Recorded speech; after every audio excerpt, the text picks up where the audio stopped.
시청자 여러분 반갑습니다.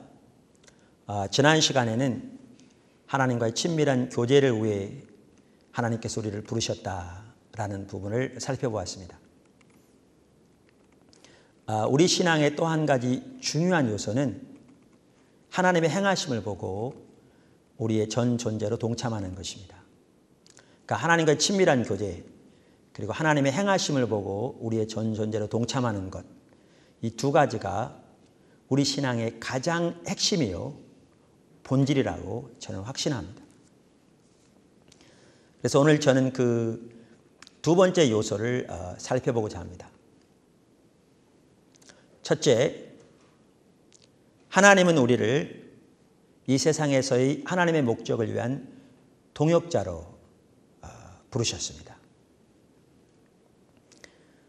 우리가 이러한 사실은 천지 창조에 나타난 하나님의 의도를 보더라도 분명하게 알 수 있습니다. 하나님께서 아담을 창조하시고 그 이름을 아담이라고 하셨습니다. 그러니까 아담이란 말은 사람이라는 말입니다. 하나님께서 사람을 창조하시고 그 이름을 사람이라고 하셨다라는 말입니다. 이 말은 하나님께서 아담을 사람의 대표자로 창조하신 걸 볼 수 있습니다.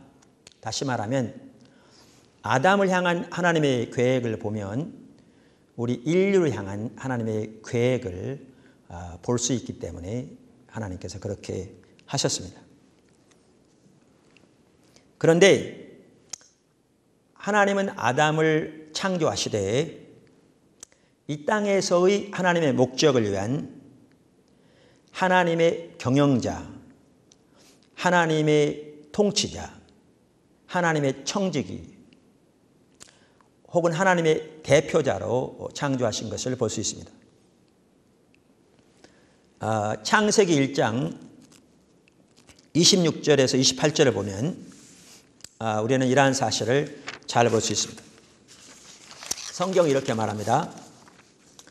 하나님이 가라사대 우리의 형상을 따라 우리의 모양대로 사람을 만들고 그로 바다의 고기와 공중의 새와 육축과 온 땅과 땅에 기는 모든 것을 다스리게 하자 하시고 하나님이 자기 형상 곧 하나님의 형상대로 사람을 창조하시되 남자와 여자를 창조하시고 하나님이 그들에게 복을 주시며 그들에게 이르시되 생육하고 번성하여 땅에 충만하라 땅을 정복하라 바다의 고기와 공중의 새와 움직이는 모든 생물을 다스리라 하시니라. 이처럼 하나님께서 이렇게 아담을 창조하시되 하나님의 모든 피조물을 이렇게 다스리고 통치할 하나님의 통치자 내시는 하나님의 대표자로 삼으셨습니다. 다시 말하면 이 땅에서의 하나님의 목적을 이루시는 데 있어서 하나님은 아담을 통해서 일하시기로 작정하신 것입니다. 그러니까 아담을 이 땅에서의 하나님의 목적을 위한 동역자로 창조하신 거죠. 그런데 우리가 이 사실을 좀 더 이렇게 자세히 보면 그 하나님께서 아담을 얼마나 참 하나님의 동역자로 삼으셨는가라는 것을 더 절실하게 볼 수 있는데요. 그러니까 우리가 일반적으로 이렇게 예를 들면 제가 돈을 많이 벌어서 회사를 하나 차렸다. 근데 제가 목회자니까 이 경영을 어떤 사람에게 맡겼다. 그러면 이제 그래서 그 사람을 사장으로 세우면 이분이 이제 저를 대신한 대표자, 저를 대신한 경영자잖아요.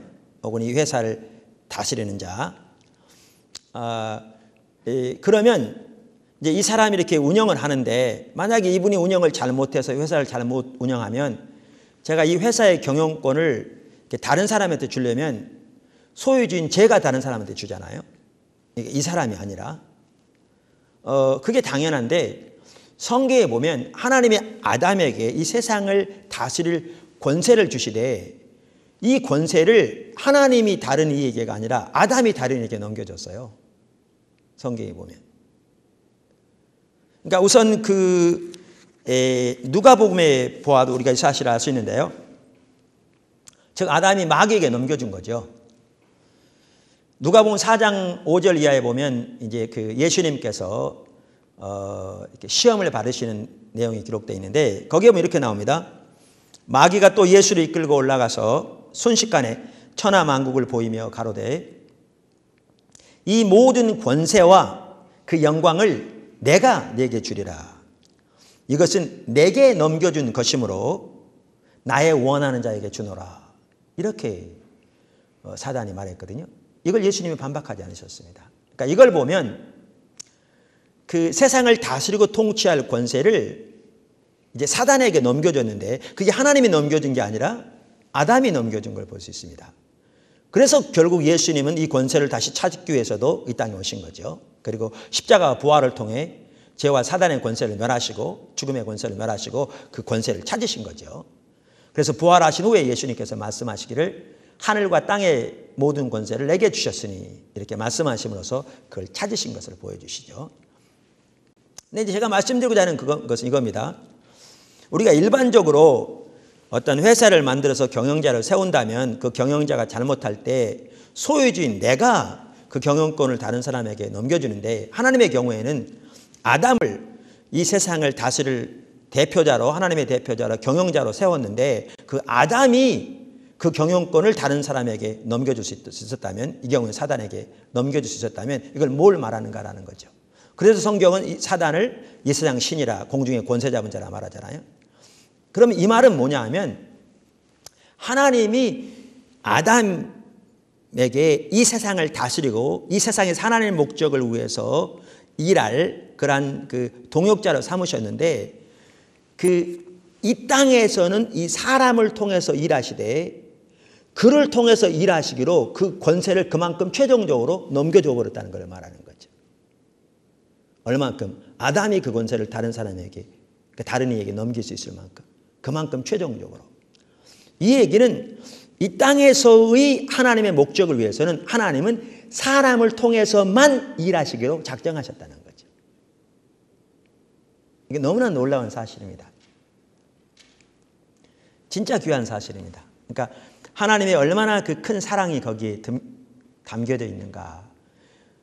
우리 인간을 향한 하나님의 의도가 얼마나 큰가. 얼마나 사랑이 큰가. 이런 걸 이렇게 볼 수 있는 것 같더라고요.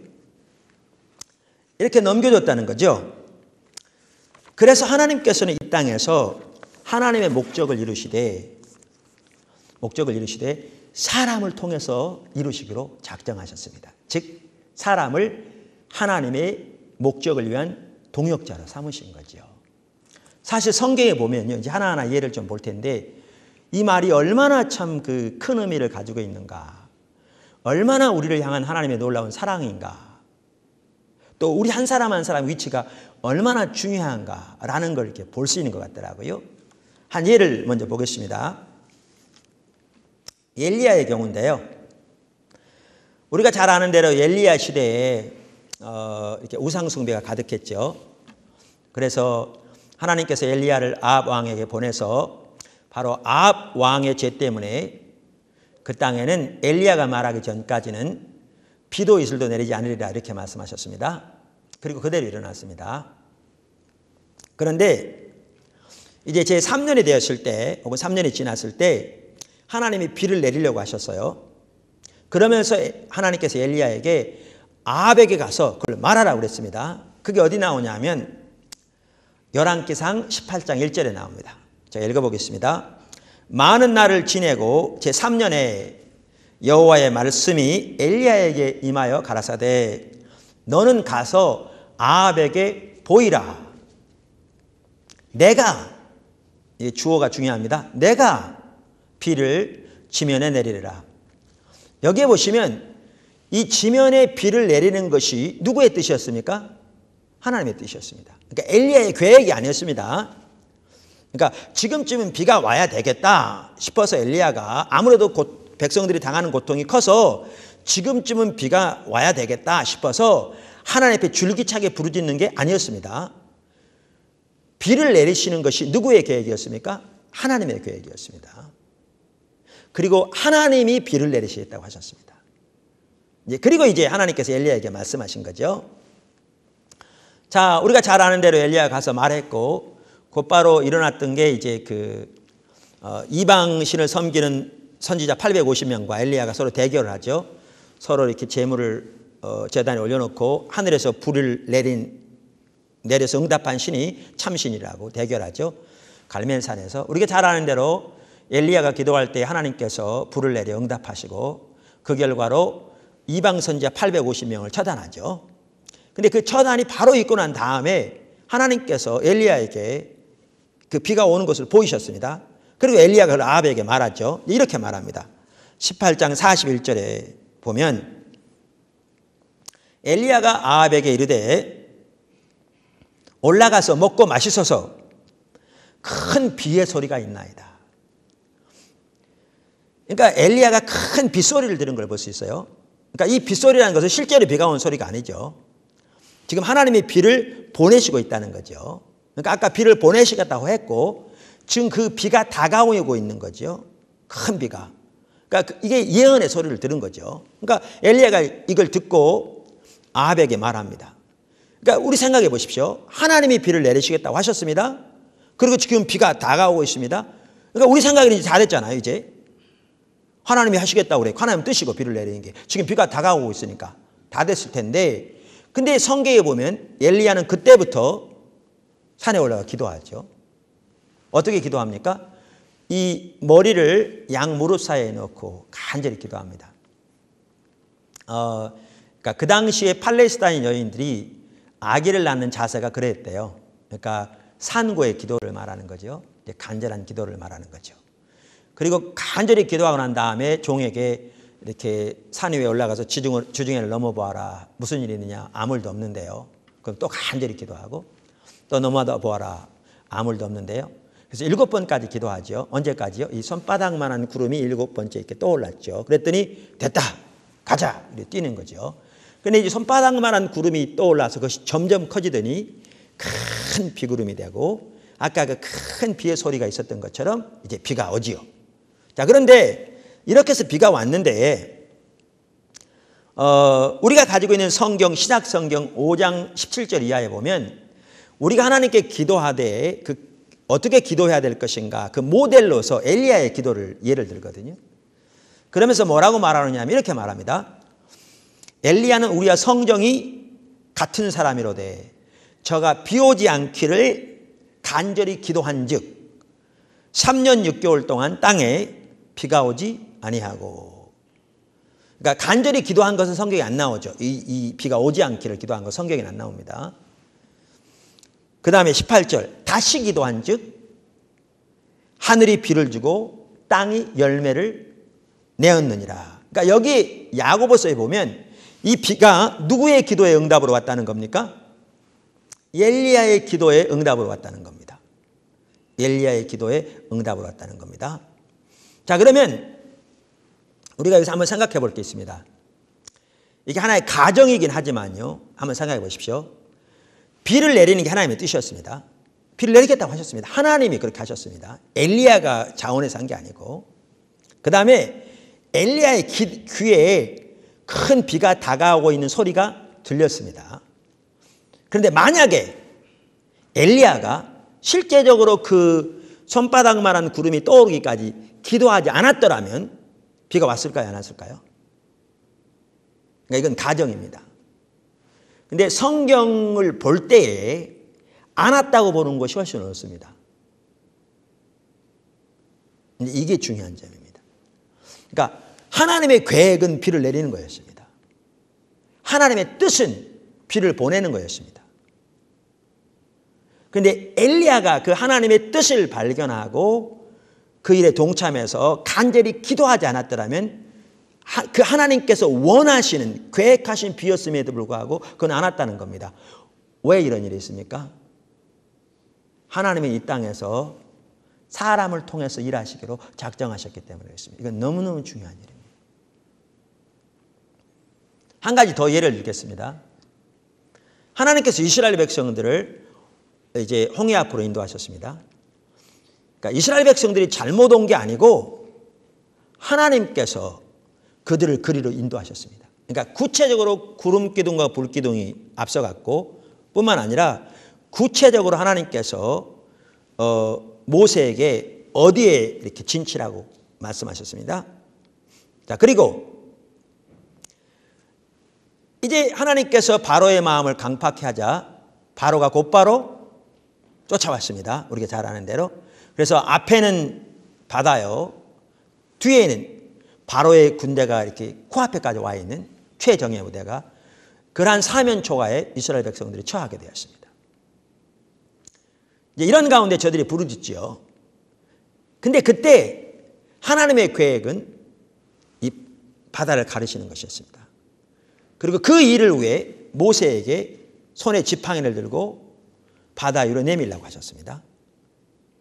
근데 자 보십시오. 근데 만약에 모세가 하나님의 음성에 민감해서 하나님의 의도를 발견하고 손에 지팡이를 들고 바다 위로 손을 내밀지 않았더라면 그게 갈라졌을까요? 안 갈라졌을까요? 안 갈라졌을 겁니다. 그러니까 손을 내민 그 사건이 무슨 특별한 능력을 발휘하는 건 아니었습니다. 그러니까 다시 말하면 지팡이를 손에 들고 내밀었을 때 이 지팡이에서 무슨 힘이 나가서 그 바다를 가르는 건 아니었습니다. 그 경우에는 내밀었을 때 하나님께서 바람을 보내서 그 바람으로 강물을 가르치게 세우신 거죠. 근데 모세가 손에 지팡이를 들고 내밀지 않았더라면 어떻게 됐겠느냐는 거죠. 안 갈라졌을 겁니다. 하나님의 계획은 가르시는 겁니다. 하나님의 의도는 홍해를 가르시는 거예요. 근데 모세가 하나님의 의도와 하나님의 인도에 민감하여 순종하지 않았더라면 안 일어납니다. 왜요? 하나님이 이 땅에서 사람을 통해서 일하시고 작정하셨으니까요. 여호수아 시대 보십시오. 요단강을 가르칠 때 그 흘러넘치는 강물에 제사장들에게 언약궤를 매게 하고 강물로 발을 내디디라고 그랬습니다. 여러분, 강물로 발을 내디딘 것이 특별한 능력을 가져와서 무슨 그들의 발에 특별한 힘이 있어가지고 강을 밟는 순간에 그들의 발로부터 무슨 능력이 나가서 강을 가르는 게 아니었습니다. 그런데 여호수아가 하나님의 그 인도하심에 민감해서 그렇게 순종하지 않았더라면 강은 안 갈라졌을 겁니다. 강을 가르시는 것이 하나님의 계획입니다. 가르셔서 하나님의 백성으로 하여금 하나님을 경외하게 하고 열방으로 하여금 하나님의 이름을 높이도록 그러한 계획을 가지고 계셨음에도 불구하고 여호수아가 하나님의 인도에 민감해서 그렇게 순종하지 않았더라면, 그리고 그 사건이 실제로 강을 갈라진 것과는 별개의 사건이 어떻게 보면 그랬을지라도 강은 안 갈라졌을 겁니다. 왜 이런 일이 있느냐? 이 땅에서는 하나님께서 사람을 통해서 일하시기로 작정하셨기 때문이었습니다. 구약만이 아닙니다. 신약도 보십시오. 그러니까 사도 중에 사도라고 할 수 있는 사람이 바울이잖아요.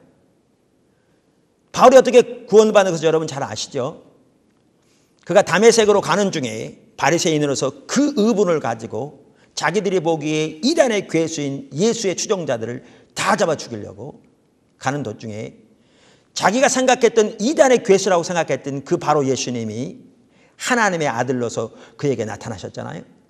부활하신 그 모든 영광과 그 엄청난 그 권위를 가지시고, 그리고 그 앞에서 납작 오그라졌잖아요. 그리고 그의 눈이 멀게 되고 그 영광에 비답해서, 그리고 이제 그 주님의 음성을 따라 그가 다메섹으로 들어갔죠. 그 다메섹의 직가라는 거리에서 그가 머물러 있었습니다. 이때 주님께서 어떻게 하셨습니까? 아나니아라는 주의 제자에게 나타나신 거죠. 아마 성령으로 나타나셨겠죠. 그러면서 주소도 가르쳐주고 사울이라는 사람에 대해서 말씀하시면서 가서 기도해 주라고. 아나니아라는 사람이 와서 기도해 주는 것을 환상으로 그가 보고 있다고. 하나님 지금 양쪽으로 역사하시죠. 그렇게 얘기하셨습니다. 그때 아나니아가 주님, 그는 우리를 잡으러 온 자인데요. 아니다, 그는 나의 택한 그릇이다. 그러니까 이제 가서 순종하잖아요. 그리고 가서 기도할 때도 무슨 세게 기도하지 않습니다. 누가 말해 어떤 사람은 머리에다 손을 얹고 막 뱅글뱅글 머리를 돌리다가 땅바닥에 탁 내팽개치고 기도한다는데 그 아나니아가 그렇게 하지 않았어요. 그저 가만히 손을 얹고 형제 사울이여 당신이 오는 중에 만난 예수께서 나를 보내어 당신으로 보게 하실 뿐만 아니라 성령으로 충만케 하십니다. 그렇게 기도했더니 비늘이 떨어지고 그가 성령을 충만케 받은 거죠. 그래서 그가 예수님의 이름으로 세례 혹은 침례를 받잖아요. 거듭난 거죠. 자, 그렇게 되는데 보십시오. 만약에 아나니아가 가서 기도 안 했더라면 그 일이 일어났을까요? 안 일어났죠. 여기 보십시오. 어차피 바울에게 직접 직면한 분이 누굽니까? 예수님입니다. 그리고 직면하셔서 나는 네가 핍박하는 예수라. 너는 다메섹으로 들어가라. 그러면 장차를 알리리라. 이렇게 말씀하실 정도면 그에게 복음을 증가할 수 있겠습니까? 없겠습니까? 당연히 증가할 수 있겠죠. 그리고 어차피 예수님이 치유하실 텐데 당연히 치유할 수 있겠죠. 나중에 아나니아 가서 기도할 때도 무슨 아나니아 손에서 특별한 게 나와가지고, 그러니까 이건 아나니아는 능력이 많은 사람이니까 우리는 그렇게 생각하거든요. 너무나 인본주의적입니다. 아나니아 능력이 많은 사람이니까 아나니아 가도 기도하면 돼. 우리 이렇게 생각하거든요. 너무나 인본주의적이에요, 오늘날이요. 근데 아나니아가 특별히 능력이 많기 때문에 아나니아를 통해서 기도를 받았으니까 사울이 나은 게 전혀 아니었거든요. 아니, 능력으로 따지면 아나니아가 능력이 크겠습니까? 예수님의 능력이 크겠습니까? 부활하신 예수님이 직접 나타나셨는데. 근데 직접 나타나셨음에도 불구하고, 그리고 아나니아가 특별히 능력이 있어서가 아니고, 근데 하나님이 아나니아를 통해서 그 일을 하셨습니다. 왜 그렇게 하셨습니까? 하나님이 이 땅에서는 사람을 통해서 일하시고 작정하셨기 때문에. 이게 너무너무 중요합니다. 하나님은 우리를 하나님의 목적을 위한 동역자로 부르셨기 때문에요. 그러니까 이따로 나옵니다마는 우리 한 사람 한 사람이 그렇기 때문에 하나님과의 친밀한 교제 가운데 있으면서 하나님의 행하심을 보고 그렇게 믿음으로 동참하지 않으면 하나님이 이루려고 하는 하나님의 뜻과 계획이 아무리 많을지라도 그게 다 무산될 수 있다는 겁니다. 그 말은 왜? 이 땅에서는 사람을 통해서 일하시고 작정하셨기 때문에. 우리는 많은 경우 이렇게 생각하거든요. 아, 하나님의 뜻이면 다 이루어지지, 우리가 하지 않더라도. 하나님은 주권자 하나님이신데, 전능자 하나님이신데, 그게 뭔 줄 아십니까? 그게 한 달란트 받은 자입니다. 한 달란트 받은 자. 우리는 그 달란트 비유 아시죠? 어떤 사람은 5달란트를 받았다. 열심히 해서 5달란트 남겼다. 그래서 칭찬받잖아요. 어떤 사람은 2달란트를 받았다. 열심히 해서 2달란트를 받았다. 칭찬받잖아요. 우리는 이걸 생각할 때 이렇게 생각합니다. 이 구절을. 우리가 하나님이 우리 주신 달란트대로, 예를 들면 나에게 부를 많이 주셨으면, 혹은 뭐 피아노에 재능을 주셨으면, 우리가 주신 이 재능을 가지고 열심히 봉사해서 그래서 하나님이 원하시는 걸 남겨드리면 하나님 복 주신다. 안 해요. 저는 그렇게 생각하지 않습니다. 조금 이따 나옵니다만 왜 그게 아니냐면 성경에서 말하는 사역은 우리가 우리 뜻대로 우리 생각대로 뭔가를 열심히 한 게 전혀 아닙니다. 성경 어디에도 우리의 사역이 그렇게 나와 있지 않습니다. 그걸 말하는 게 아닙니다. 그러니까 하나님의 행하심을 보고 우리가 동참하는 거죠. 그때 하나님이 우리를 통해서 하나님의 일을 이루시죠. 근데 하나님의 행하심을 보고 우리가 동참할 때 우리의 온 사람으로 동참하는 걸 말하는 거죠. 그러니까 똑같이 동참해도 예를 들면 제가 동참하는 거와 포도나무 교회 지체 중에 한 명이 동참하는 것과는 다를 거거든요. 똑같이 힘을 다해 동참해도. 하나님께서 주신 바가 다 다르니까. 그걸 말하는 거죠. 근데 거기 한 달란트를 보시면 그가 어떤 사람입니까? 우리가 생각하기에는 한 달란트 받은 사람은 믿음도 없는 사람을 생각하는데요. 믿음이 없죠. 근데 보면 어떻게 보면 오늘날의 관점에서 믿음이 대단히 좋은 사람이라고 볼 수 있어요. 잘못된 관점이죠. 그 기도를 보세요. 그러니까 그 주인에게 한 말, 왕에게 한 말을 보세요. 계산하는데 뭐라고 그럽니까? 나는 주님이 굳은 분이시라, 강한 분이시라, 내가 뿌리지 않아도 거두고 내가 흩어지지 않아도 모으신 줄 알았기에. 다시 말하면 이 말입니다. 하나님은 전능하신 하나님이기에 나 같은 사람이 동참하지 않아도 행하지 않아도 하나님은 하나님의 능력으로 하나님의 일을 이루시고 하나님은 하나님의 권능으로 하나님의 뜻을 능히 이루실 줄을 알았기에 그래서 내가 숨겼습니다. 이렇게 말하는 거거든요. 그에게 예수님이 뭐라고 그러시냐면 악하고 게으른 종이라고 말씀하시죠. 한 달란트 받았기 때문에 책망받은 게 아닙니다. 혹은 그렇게 심판받은 게 아닙니다. 한 달란트는 절대 작은 돈이 아닙니다. 한 사람이 18년 동안을 벌어야 될 돈이었거든요. 그 당시에. 6,000데나리온입니다. 한 데나리온이 뭐죠? 하루 품삯입니다. 엄청나게 큰 돈입니다. 한 달란트가 문제가 아니라 신앙에 대한 이해의 잘못이었죠. 그런데 오늘날 뭐죠? 그 한 달란트 받은 사람과 같은 이해를 가지고 있는 사람들이 너무너무 많습니다. 교회 가운데. 하나님은 전능하신 하나님이기 때문에 내가 하지 않아도 하나님의 뜻은 능히 이루어질 거라는 거죠. 근데 하나님의 계획은 사람을 통해서 일하시기로 작정하셨는데 한 사람 한 사람을 동역자로 삼으셨는데요. 동역자로 삼으셨는데 이건 진짜 중요한 말입니다. 그래서 우리가 하나님의 그 행하심을 보고 하나님의 목적을 발견하고 우리의 온 삶으로 동참하는 삶을 살지 않으면 하나님의 계획과 뜻이 하나님의 의도와 목적이 얼마든지 무산될 수 있다는 겁니다. 바로 이 시대를 향한 하나님의 목적도 이 나라를 향한 하나님의 목적도 이게 진짜 중요한 말입니다. 하나님은 사람을 통해서 일하시고 작정하셨기 때문에